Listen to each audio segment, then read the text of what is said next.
Hello, আসসালামু আলাইকুম। জাকিয়া চৌধুরী আছি আপনাদের সাথে নতুন একটা ব্লগে স্বাগতম। সো দেখতেই পারছেন এখানে মাংস বের করে নিয়েছি এবং ঝাটকা মাছ।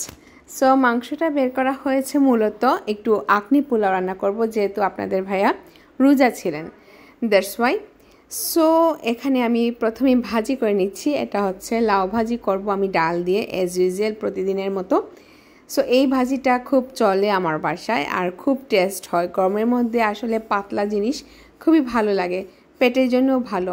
লাউ পেঁপে এগুলা পেটের জন্য ভালো। দেন শসা, বড় শসা যে হয় সেটা তরকারি দিয়ে খেতে অনেক টেস্ট লাগে।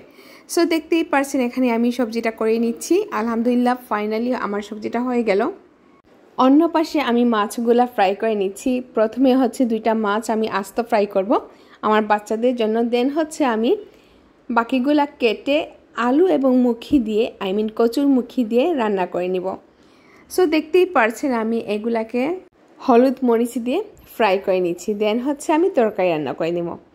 তো এগুলা আসলে অনেক টেস্ট হয়। এই ধরনের খাবার আমার খুবই ভালো লাগে, বিশেষ করে এরকম ঝাটকা মাছ ফ্রাই করে খেতে হোক বা তরকারি দিয়ে হোক, খুবই টেস্ট লাগে।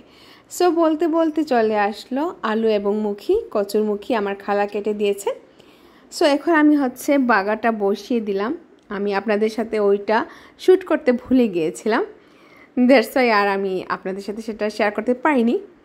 তো দেখতেই পারছেন আমি মশলাটাকে কষিয়ে দেন তরকারিগুলো দিয়ে দিলাম আর অন্য পাশে মাছগুলো একটু ফ্রাই করে নিব। এখানে অল্প পেঁয়াজ দিয়ে দেন হলুদ মরিচ দিয়ে জাস্ট একটু ফ্রাই, আর কিছুই আমি অ্যাড করিনি। আর এখানে সিদ্ধ হয়ে যাওয়ার পর আমি মাছগুলা দিয়ে দিলাম। আলহামদুলিল্লাহ, অনেক টেস্ট হয়েছিল আজকের দুপুরের খাবারগুলা। আসলে পাতলা জিনিস ভালো লাগে পেটের জন্য, আর যেহেতু গরম পড়েছে এই ধরনের খাবার শরীরের জন্য ভালো। আর অন্যদিকে মাংসটাকে আমি একটু কুরমা করে নিয়ে দেন আকনি পোলাওটা রান্না করে নিব। এটা বিকালের দিকে আমি করে নিব, যেহেতু সন্ধ্যায় আপনাদের ভাইয়া খাবেন। সো আলহামদুলিল্লাহ, ধনেপাতা দিয়ে আমি তরকারিটা নামিয়ে ফেললাম।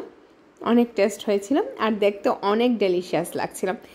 সো আপনারা ভালো থাকবেন, দেখা হবে, কথা হবে নেক্সট কোনো ভিডিওতে। আল্লাহ হাফিজ, বাই, আসসালামু আলাইকুম, টিল দেন।